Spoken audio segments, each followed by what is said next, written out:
Yes. Hi, Kate. My name is Francisco. First of all, I want to say that your ability to act is just sheer genius. Okay. Second of all right. Are you the one with the beautiful Yes, hair? I am. I was gonna mention it, but oh, turn around and let everybody see your beautiful hair. I was signing an autograph and saying, where did you get that hair? Where are you from, Francisco? I'm from New York City. No, where are you from? Oh, well, Bronx. No, from. Your people. Oh, Francisco. I'm Hispanic. You're Hispanic, yes, but Mexican, Guatemalan, are you Spanish? I'm Puerto Rican. Puerto Rican, yeah, okay, good, very handsome, yes. Question. Thank you, and thank you for remembering me. Okay, first of all, with everything that's going on in this world today, as far as children are concerned, okay, as far as the youth, you know, taking the extra step to do things what would we say, of things that aren't correct. Okay. What do you mean? No, you have to be specific. What do you mean? Because all children, by their very natures, do things that are not correct. Things of a violent nature. Okay. Shooting, drugs, stabbing, drugs, promiscuity, sex at an early age. Yeah, what? Disrespecting the parents, etc., etc. Yeah. With the ability to portray what you have, you know, as far as science is concerned, as far as your role, you know, you being the first female captain, which by the way, you were the best captain, you know what I'm saying, hands down.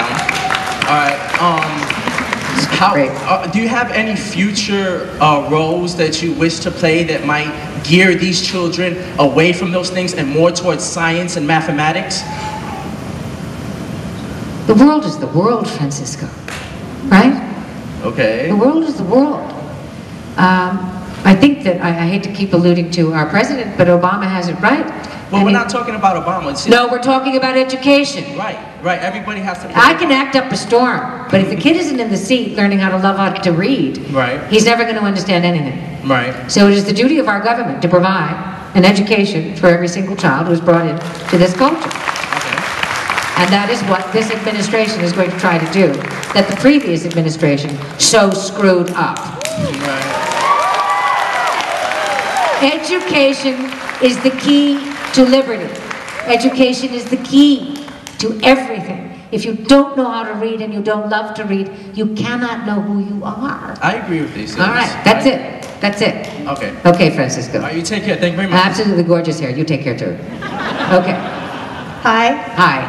I just want to say thank you for being an inspiration to me, because you are. I have to come over here and see you. Oh, you're very naked, madam. What's going on? What is that costume? I'm Chitara from the Thundercats. From the what? The Thundercats cartoon. Oh. Oh, but she looks great. Can you guys see her? Ba-ba-ba-boom. Well, thank you very much. Actually, I guess my question kind of is along the ba-ba-ba-boom line. Oh, good. I love it. You were talking about the holodeck earlier and the characters and you were just like, oh my God. So, okay, if you had a holodeck, what man would be on your holodeck?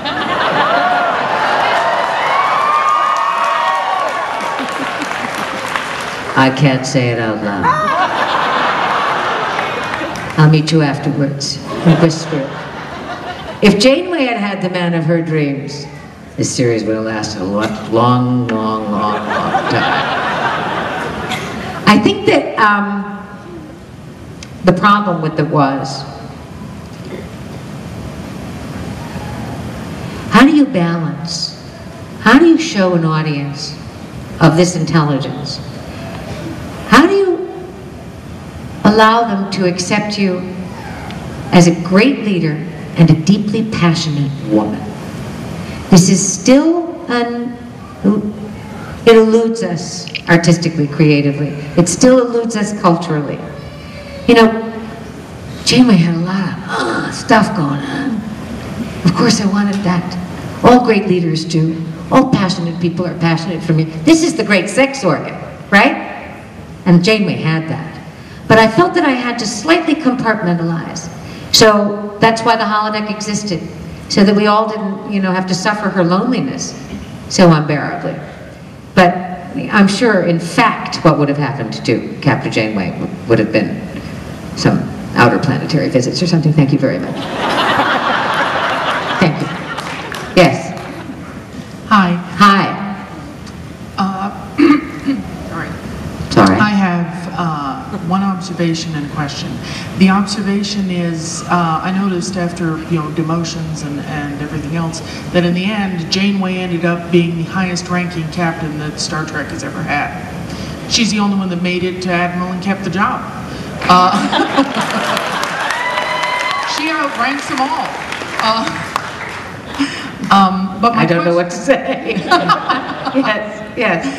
My question was, a lot of people felt that in the later episodes, when they added 7 of 9, that they were going for sort of the jiggle vision factor.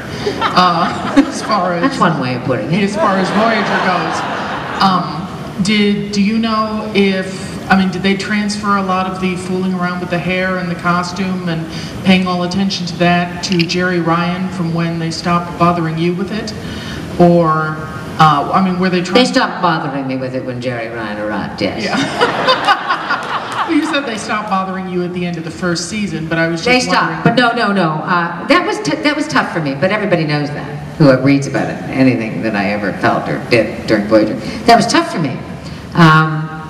Because I felt that I took that a little personally. I thought, well, they don't feel quite confident enough that I can lead without what's the word I'm looking for? Somebody help me with. What is it? No, the sex person. The sex person. And I had so hoped that we could do it without that. With that as an element, of course, which I thought that Roxanne Dawson brought to it, and Jen Lean, and certainly Jerry Ryan, but who's an absolute knockout. But she was so clearly there in a sensual way that I think that I was very disconcerted by that initially, and may have reacted not as well as I'd liked. So I look back on it now, and I think the world of her, a great beauty, very smart woman, a good actress, and less of myself. But I think that I was just having I think I was having a problem culturally with that decision that Paramount made. Because I really had hoped that they would charge through it. And I guess it's not time yet. We need that for some reason. We need to see that. I know I'd love to see it, but we need to see it constantly. And I don't know why it's more compelling or seductive than the annihilation of a species, or the discussion of a theological dilemma, or a friendship etched in conflict. I don't know why as human beings we do that, but I suppose it's because we reproduce, and that is the most powerful force in the world, and it should be. I'm really honestly trying to figure this out. So in the moment I was jarred, and I came to accept it, of course, and I think it was in the end a beautiful element. But I did have my little hard time with that. Do you understand why I had that? Yeah. Yeah. I think that that's fair, don't you? In the end, I love the relationship that the two of you forged together between Seven and Janeway. That's the most important thing. Yes. And she got Chakotay in the end, didn't she? Yeah. Beautiful babies. Okay.